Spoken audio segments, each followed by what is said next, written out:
Welcome to California Unfiltered. I'm Marc Ruiz Evans. Today we'll examine the provocative proposal that Trump should kick out California from the United States, as proposed by reporter Joe Matthews, a longtime California-based reporter.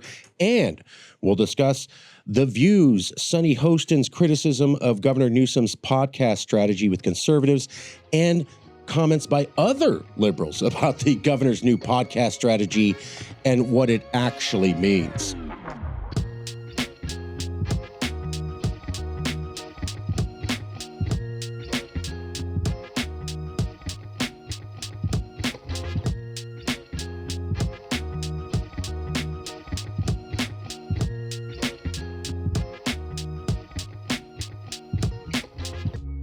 We're going to get into our first segment right now.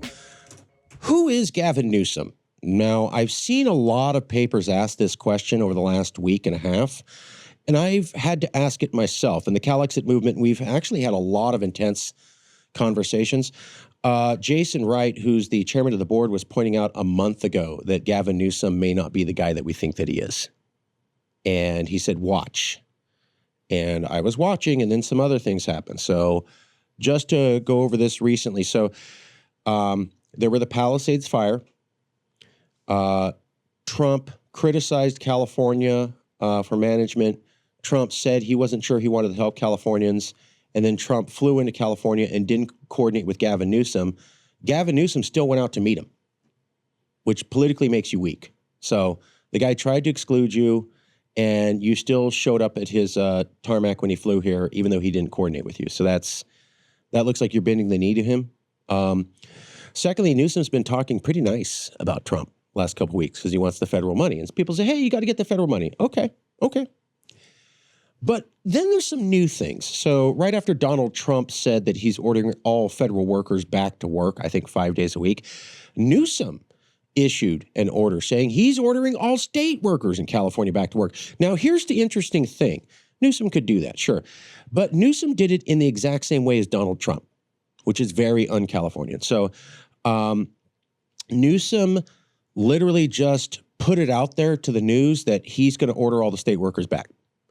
He didn't actually tell any of the state workers or any of the state bureaucracy. He just put it out there.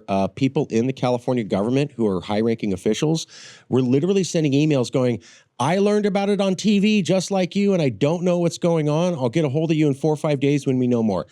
That's chaos. That is not the proper functioning of government, and that's exactly how Trump runs things. So Trump just dictates on high, doesn't care. For example, let's look at the Elon Musk Doge coin with Trump. This is how they do things. Now, maybe they are finding hundreds of millions and billions of dollars of savings. Okay. But I'll point out the meeting where Elon Musk was at the staff council meeting with Donald Trump, where he had to go, okay, look, we accidentally canceled Ebola protection just for a little bit. It's a mistake. We're going to make mistakes, okay? I think you should be in prison for that. I think when you're in government and you're shooting from the hip and making such flippant moves that you accidentally cancel Ebola protection. It was Ebola, the most deadliest disease on earth, which can spread quickly and kill all humans. I think during Obama's time, they tried to prevent an Ebola outbreak, and the nurses at the medical center who were working on it contracted Ebola. That's how bad Ebola is. That's how hard it is. That at the top medical facility under the Obama administration, they still couldn't prevent workers at that research center from contracting it. So Elon Musk and Trump accidentally canceled Ebola protection, but don't worry, because they made sure to bring it back. What was lost in the middle of that? What kind of rational person says, let's cancel Ebola protection? Let's cancel protection for the deadliest virus on earth that, if it was released, would liquidate humans to goo and is so easily spread, it's considered the most contagious virus out there.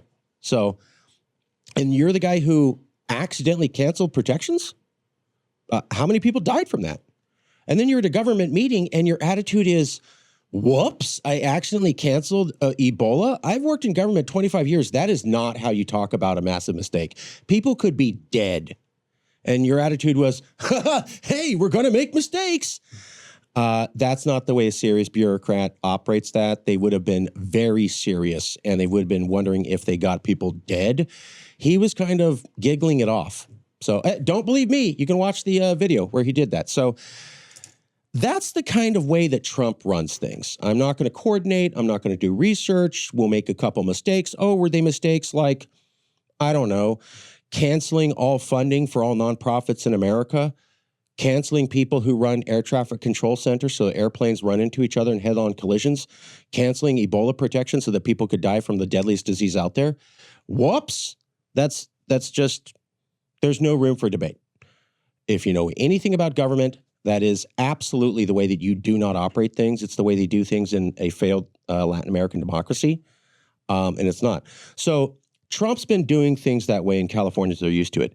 Now enter into the fray Newsom, who's doing it in the Trumpian style. So don't inform your people, don't coordinate, let them find out from the news as you dictate on high, and just deal with the chaos as it rolls downhill.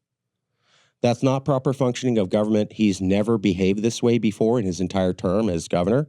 And now he is, right after he had to beg Trump for money for Palisades, now he's acting like Trump with the ordering back of workers to work, which he can do. But the manner in which he did it is almost identical to the way Trump does things in the chaotic, destructive form that he does. The other thing that happened recently was that right after Newsom did that, I think maybe 2 days later, he did a podcast with Charlie Kirk. Charlie Kirk's considered a bigot by many, if not the majority of Californians. Newsom decided to do a podcast with him and pose for a picture with him like they were buddies. So that alone should raise flags. Additionally, in that interview with Charlie Kirk, he said that he agreed with him on banning transgender people in women's sports. So regardless of your take on that, in California, we're very pro-transgender. For the governor to then come out and take the conservative opinion on it in opposition to the majority of Californians and the majority of California culture as it goes back to the 1970s is highly controversial. And you're going to see a lot of news articles out going, literally I saw one today and it just said, who is Gavin Newsom? So why are you bowing to Trump? Why are you acting like him with dictates on high that caused government chaos? And why are you acting like you also are against transgender people in women's sports? And why are you doing all this stuff now? I'd point out that our last episode, we talked about I think it was a GV Wire article that was talking about how Newsom might be bending the knee to Donald Trump. In that article, or another one at the same time in that episode we were talking about, the quotes in there, it said that what might be happening is that Newsom's trying to be president. He had a good track record. He was in line to be the next Democratic frontrunner for presidency. The Palisades fire happened. He went on TV, and the first thing out of his mouth was, that's a local issue, don't blame me. That disgusted Californians. So imagine people are dead, homeless, bodies are charred, and you turn to your neighbor and you say, can you help me? And the first thing out of their mouth is, not my problem. How would you feel about that? Especially when we consider that every other governor traveled to emergency sites right away instead of saying, not my fault. A lot of people saw that and I'm not saying this is what it was, but a lot of Californians saw Governor Newsom doing that and going, you're placing being president of America and not having the issues tied to you over actually doing your job as governor in California. For all of his faults, Governor Schwarzenegger was on the ground day one on every single emergency in California, period. Newsom couldn't even show up and had to tell people, don't blame me. That's not leadership. No one would consider that leadership. Californians were rightfully upset about that. So he has been desperately trying to get out from underneath the Palisades criticism. That's why he was playing nice with Donald Trump so that he could get federal funds, so that it appeared that he cares about the fire. I predict all of that's not working. And he needs something now to get people to stop talking about how he screwed up on the Palisades fire thing. And so his point is, I'll have a podcast with conservatives and I'll start acting like Trump. See, I ordered state workers back just like Trump. I'm a big leader like Trump. And see, I too took a stance against transgender people just like Trump. And I too can talk to conservatives on my podcast. And I too can have my arm around them like we're buddies. That's not all. On his podcast, which he said was going to be, the volume's down lower. Okay, which he said was going to be about MAGA people. So he wanted to have a podcast where he was talking to MAGA people. He didn't say it was a podcast where he talked to general people, including some MAGA. It was focused on MAGA. So why are you announcing a podcast with MAGA people now after the Palisades fire? And why are you chummy with them when you've never done that in the last 4 years? Why now?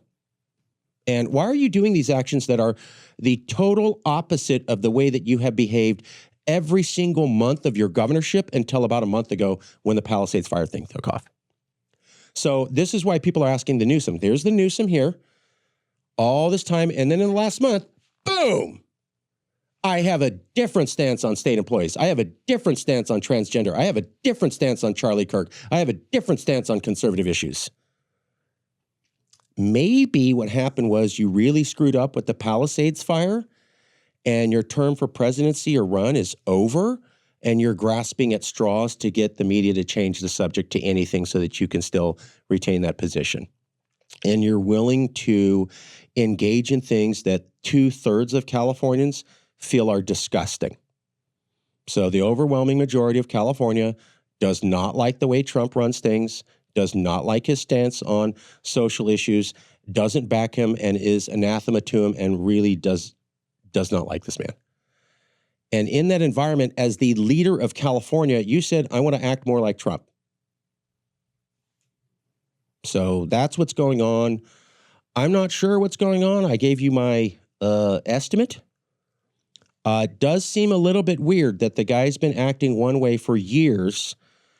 And then look at the Palisades fire. Look at his reaction. Look at how the media exploded against him.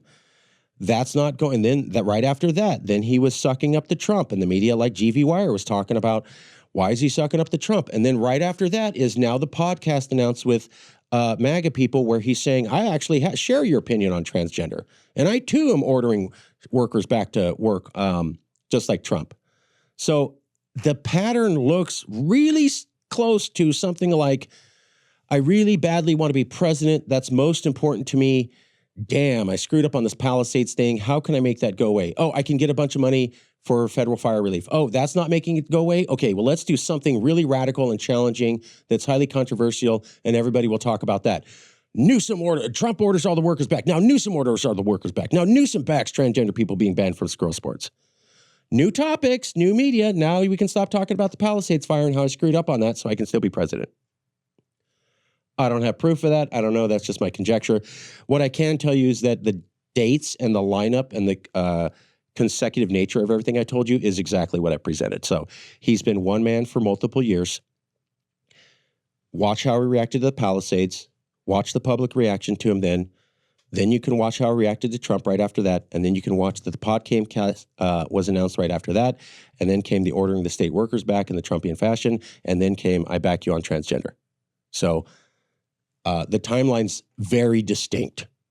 Now, who knows what he's thinking? Maybe in his heart, he's trying to bring America together and thinks, well, I'm a liberal governor. Maybe I can reach out to conservatives and I can be that presidential candidate that will heal America.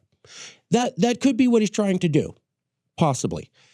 But like I was joking about here with some of the studio staff, if I'm governor of Texas, how much sense does it make for me to go on TV and say barbecue sucks and going to church on Sunday too?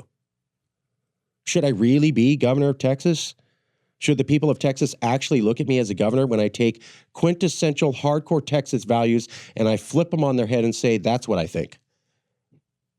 No Texan would respect another person running them who doesn't back barbecue, football, and church on Sundays. My family's Tejano, that's the way. So why is it okay for us to respect a leader here who doesn't share opinion on how to run a state bureaucracy or how to treat transgender people? That's my question. So, hey, I get to have my own values, great, that are totally out of line with the people that are supposed to be following my leadership. And the leader's the representation of the people. That makes no sense. So I'll leave it there. We're going to move on to another segment here. We're going to look at an article from Joe Matthews, a longtime California reporter, on why don't we just push or encourage Trump to push California. Now, Joe Matthews has been a supporter of CalExit and California independence going back years. He's not part of the movement, but he has been covering the idea on his own for years. In fact, what inspired me to write the CalExit book in 2012 was a debate that he did in 2010 on if California should secede, and he did that with Professor Abraham Lowenthal, who I've constantly mentioned, wrote the book Global California, Rising to the Cosmopolitan Challenge, which is the book that inspired me to go in the direction of CalExit.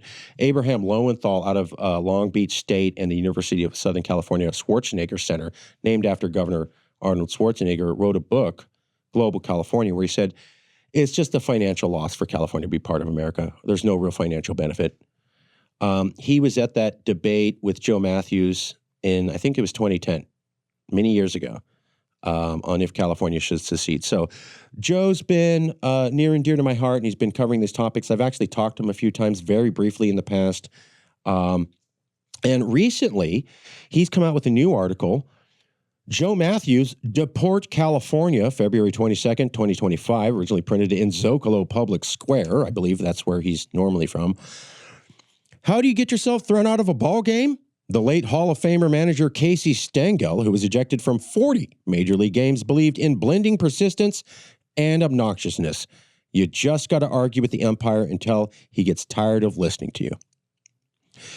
Joe Matthews then talks about California independence. He says it would be a little bit difficult.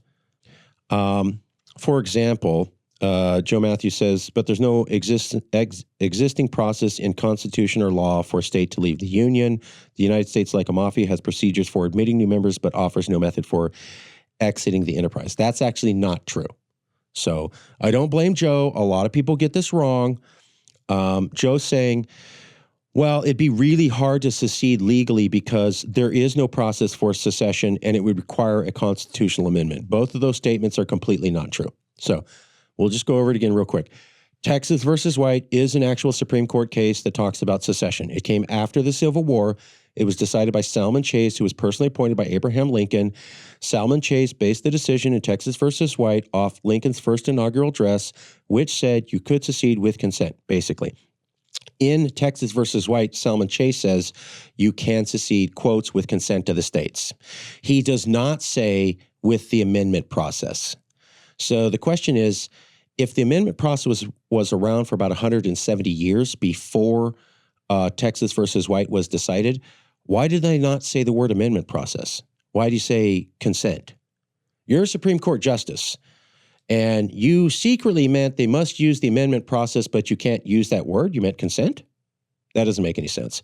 Additionally, especially when you look at it from the plain language rule. So in law, you have to be specific to what you're talking about. For example, I can't pass a law saying I want to ban all furry animals. And then you bring me a cat saying, here, we're going to throw away this cat. And I go, I meant only dogs.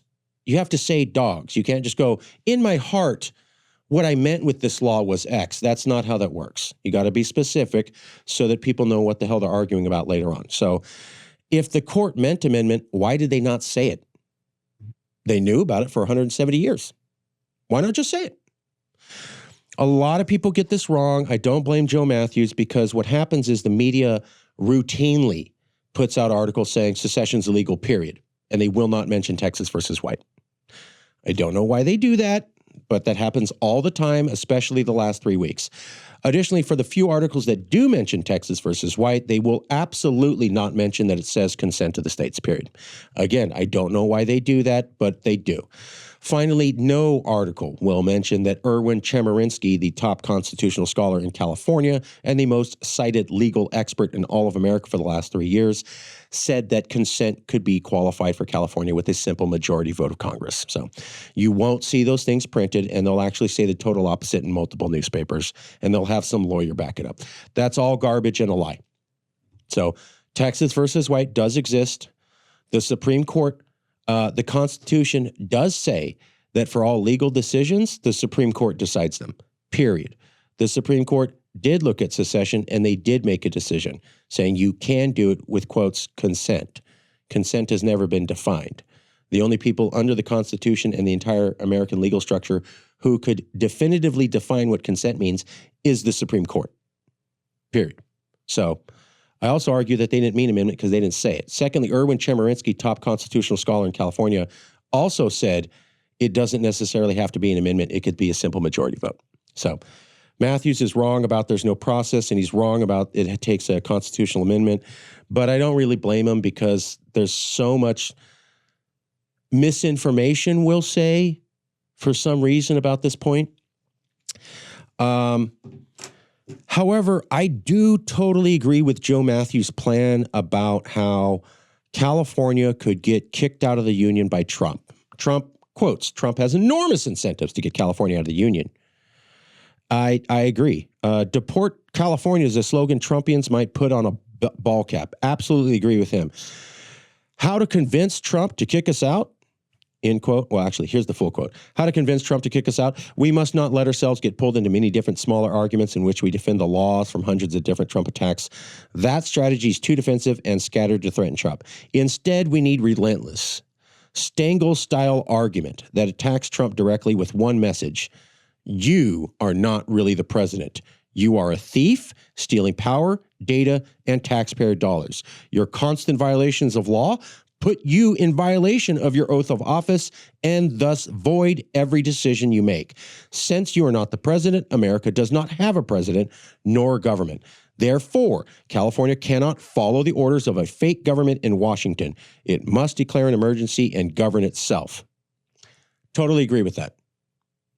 To back that up, California already did that. So I would point out to you during the COVID emergency, Governor Newsom said that California is forming a compact with the states of Oregon and Washington. They were going to ignore all federal regulations on COVID and how to reopen the economy.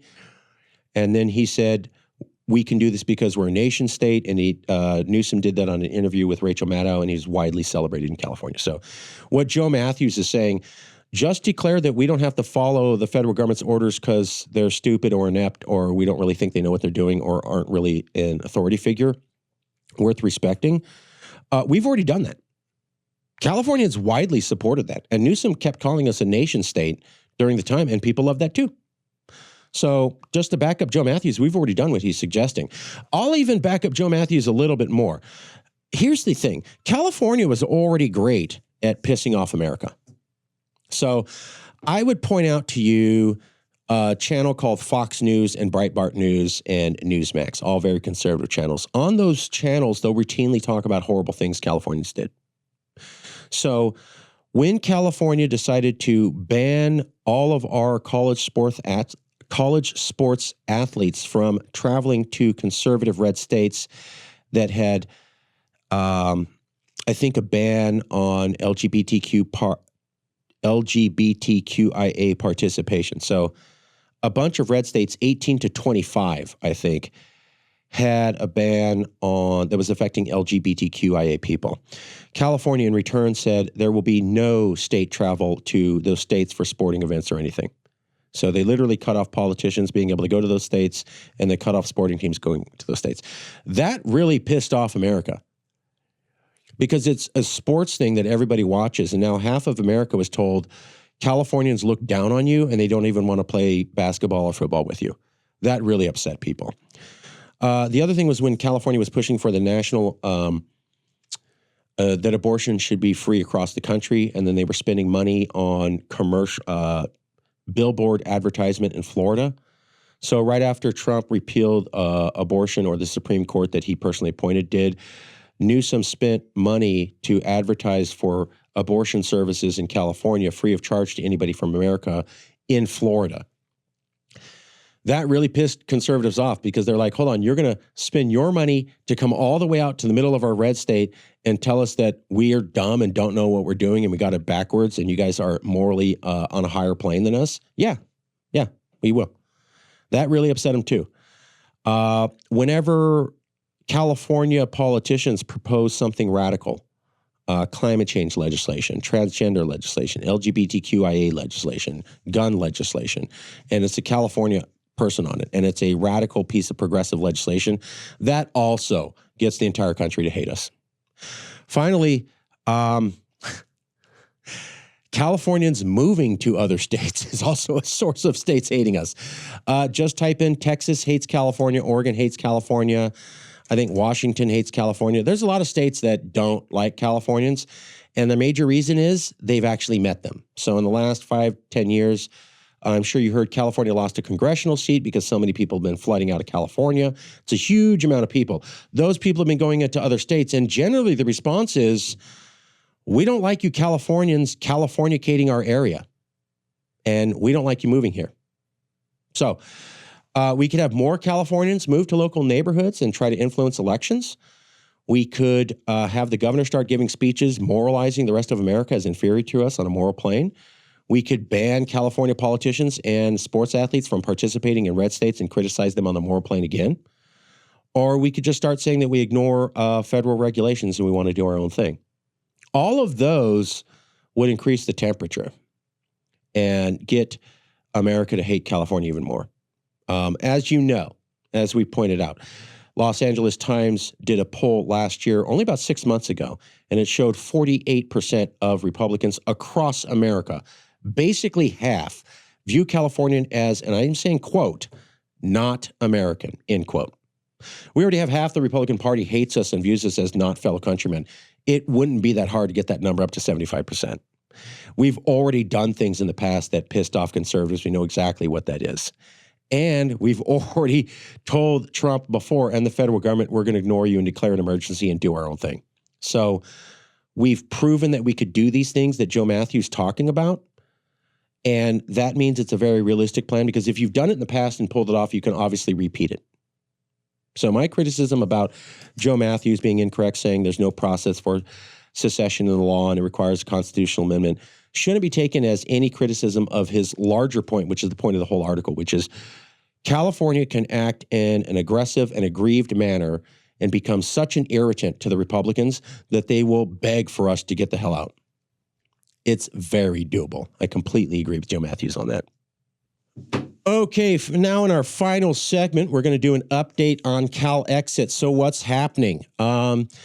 Sir Dr. Xavier Mitchell, who owns 6 publicly traded companies, lives in Calabasas, the home of the Kardashians, lives on a hill in that area, in a private gated community, owns a nonprofit recognized and celebrated by all of California and personally connected to Shirley Weber, the 3rd most powerful politician in California. He's been doing an interview with Politico and with San Francisco Chronicle. I believe the reporter's name is Raheem Husseini. That should be coming out tomorrow, at least the San Francisco Chronicle interview with X, as we call him, Xavier, and also about the summit put on by us here at CalExit. Additionally, Politico interviewed X, and what's interesting was they interviewed me for about an hour, and they said, okay, maybe we'll swing back and talk to you in the future as this develops. Could we talk to X? So I gave him X. X texted me back 30 minutes later going, yeah, they said they're going to print the interview in the next few days.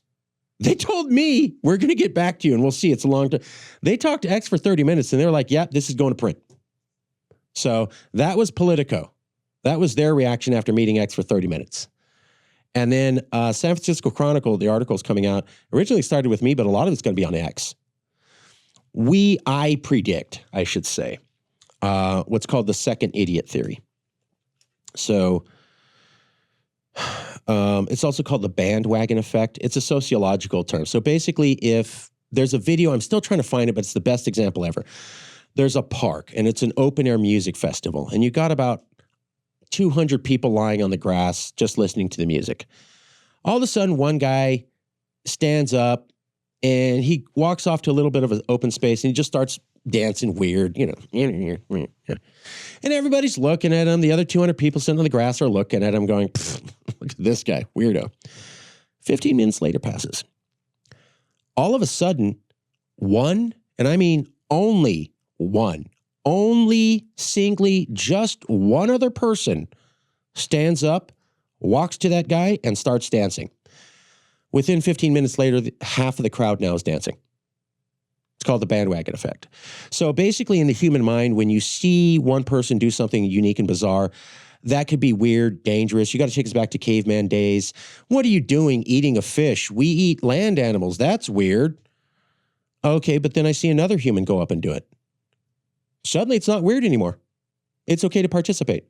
This is seen all the time. I mean, in this video, you literally saw people pointing at that guy, and then they show you time elapse. One guy stands next to him dancing. 30, 50 people jump up within the next 15 minutes. It was the second person. Now, if the second person hadn't shown up, 200 people would have stayed on the lawn. It was the moment the second idiot, the second crazy person, the second person willing to engage in unique behavior happened, it somehow catalyzes the human mind. We're basically herd animals. We have the ability for independent thought. We have the ability for rational thought, but we're designed to live in herds. We just are. That's why people get really sad when they're cut off from other people. Certain animals can, like the Greenland shark, can live in the dark without meeting other sharks for like 5 years. Totally fine. Happy dude. Lives to be 500 years of age. Totally cool. Polar bears can do it. Certain animals can be isolated, and it's totally fine. Humans are not one of those. There are no lone human tribes. Even the uncontacted tribes, it's a bunch of people living in a group. We are designed to move as a herd. That's how we are as a species. So sociologists have picked up on this and seen this. And so they go, the second idiot theory. Okay. So coming back to X, this is what I told X, because he's like, why are the newspapers interested in me? Why did Politico want the interview with me? Why did San Francisco Chronicle want to interview me? You're the guy on the news. And I go, because you're not supposed to exist. He goes, what do you mean, Mark? And I go, it works like this. The stereotype of us is the dominant narrative, even though it's not true. That's why I do this podcast, to disprove it. The stereotype is that I'm insane. I'm brain dead. I must be crazy, and I must not understand government, and I must not understand the law, and I must not understand policy. Why? Because I'm saying we could secede. So therefore, I must be crazy and not knowing what I'm talking about. Because secession is crazy and it can't happen. Therefore, anybody talking about it must also be crazy and ignorant. I just pointed out to you that the news is misleading you. Secession is completely legal. Texas versus White, consent, Erwin Chemerinsky, and no newspaper article can basically mention all three of those facts. We talked to X for hours. Then we went down to his house in Calabasas for 10 hours one day, 8 hours the next day. He was bringing cryptocurrency millionaires in to meet us. And they were not there to be nice. They were there to go, this is ridiculous. You can't secede because X, X, X, Y, Z. And basically what I did was I blew them all out of the water. There's about 4 or 5 guys, really smart guys, a little bit hostile. This is kind of silly. You know you can't do this. Did you think of this, and that? And we had answers for everything. In fact, half of them got so pissed because they were so hard shut down that they just walked and left out. They left the house. They then texted X back 5 minutes later, I'm willing to be part of the team. Whereas originally they were saying, I don't think this will work. Then they got a round of meeting facts. As I've said, it's not really me. It's 10 years of information from hundreds of people in the CalExit movement from 2015 to 2021. I put together the book with Jason. Anybody reads the book and goes over the stuff, you know everything I know. All I did was read. That's it. That's the only thing that separates me from other people is I read the material. I know the material.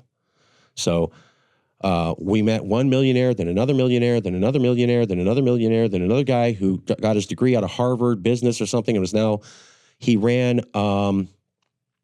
what's that show, American Idol? He was one of the guys that helped Randy something, who's behind American Idol. He knew the guy and helped the guy who's part of American Idol, Randy something.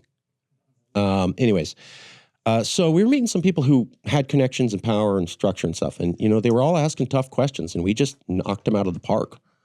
And half of them, you could see a look of stupor on their face, just like, what? Because they were told secession's not legal, right? And now they've got to learn, actually, that's wrong. Texas versus White exists. What? I've never heard that. Actually, you can with consent of the states. What? I've never heard of that. Erwin Chemerinsky actually says it's a simple majority vote. What? I've never heard of that. Because the news won't print it. I'm not going to go down conspiracy road and say why, but they won't. So that's why people think these things. And then when they actually meet reality, they get shocked and angry. Not all of them. Some of them were very cool and said, yeah, I'm on board. So we did that, and that's why I bring up the second idiot effect. Jason and I were supposed to go down to X. He was supposed to bring out these people who've gone to Harvard and own $1 million or did something and ran multiple companies, and they were supposed to poke holes in us. Every single one of them we flipped. Every single one of them lost the debate. Every single one of them had 5 to 10 questions, and we crushed every single question. Every single one of them was blown away that we knew what the hell we were talking about. That's not supposed to happen. Remember? The narrative is that secession is crazy and it can't happen. So anybody telling you that it can is wrong and crazy and ignorant. Okay. Well, then how come all these millionaires are hanging out with us now? They did 20 hours of questions and they're not going. In fact, they're bringing more people. That's not supposed to happen. They're supposed to see through us and go, oh, you guys are whack job crazy. I finally pulled the curtain back and saw it. We're bringing in more people. In fact, Dr. Nina Robinson, one of the top doctors out of Beverly Hills, is going to be announced as joining the medical commission this week. So we're bringing on new people every day. I think we just talked to one of the top artificial intelligence researchers in Silicon Valley. And then we also talked to a former Carter administration official. And then we also talked to a former head of the California Democratic Party. Those people are not supposed to be reaching out to us. They're supposed to think that we're crazy and insane. It's not working. So I told X, the reason they're interested in you is that you're not supposed to be hanging out with us. You're supposed to see through us. You own 6 publicly traded companies. You're smart. You're accomplished. You own the companies. That proves that. Why are you hanging out with Jason and Marcus? You're supposed to see these guys are completely brain dead idiots who don't know what they're talking about. And in fact, the opposite's working out. You're building an organization with them and constantly bringing more of your personal contacts into it. It's almost like we're not stupid and we do know what we're doing.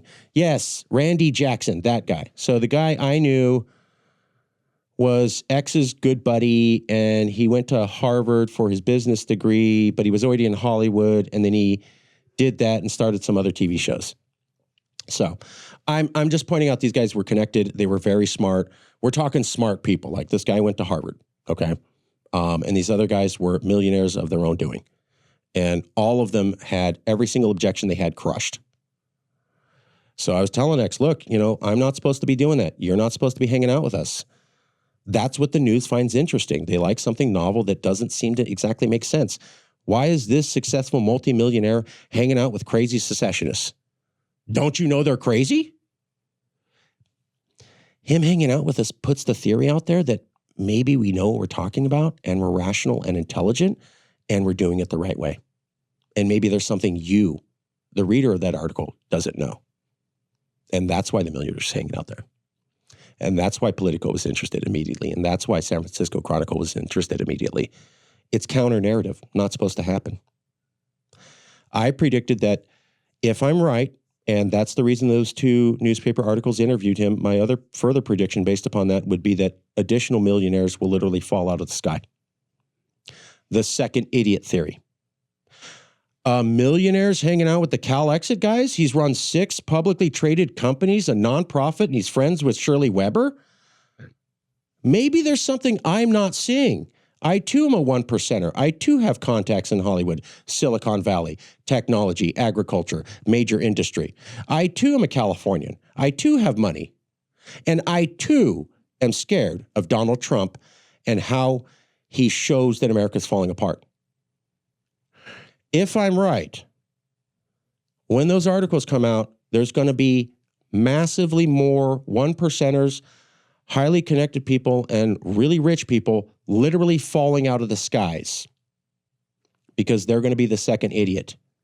And the moment that happens, you can expect the entire half of the crowd that was sitting down to now stand up. We'll find out. Maybe I'm wrong. I was the guy who said that California would back CalExit 12 years ago, and everybody laughed in my face, and turns out I was completely right. I also said that America's falling apart in 2012. Everybody thought that was funny. Now everybody's saying that. I also said that California was basically a nation state already in 2012. People laughed in my face in Sacramento. Now everyone says that. Got those three right. Maybe I'm wrong about this one. Or maybe I got the prediction correct and we're about ready to explode this thing open bigger than any of you could ever possibly imagine.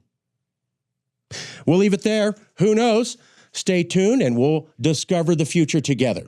I want to say thank you for coming out for another episode of California Unfiltered. Desperately need you to like and subscribe. We're doing high-level content here, and the only way that we can get it out in front of more interested, questioning, thinking viewers like you is if you like and subscribe. It really helps us to get important information like this that you frankly don't see elsewhere out to more interested California minds. Please help us out, and please help other Californians stay informed. Take care of yourself, and I'll see you soon.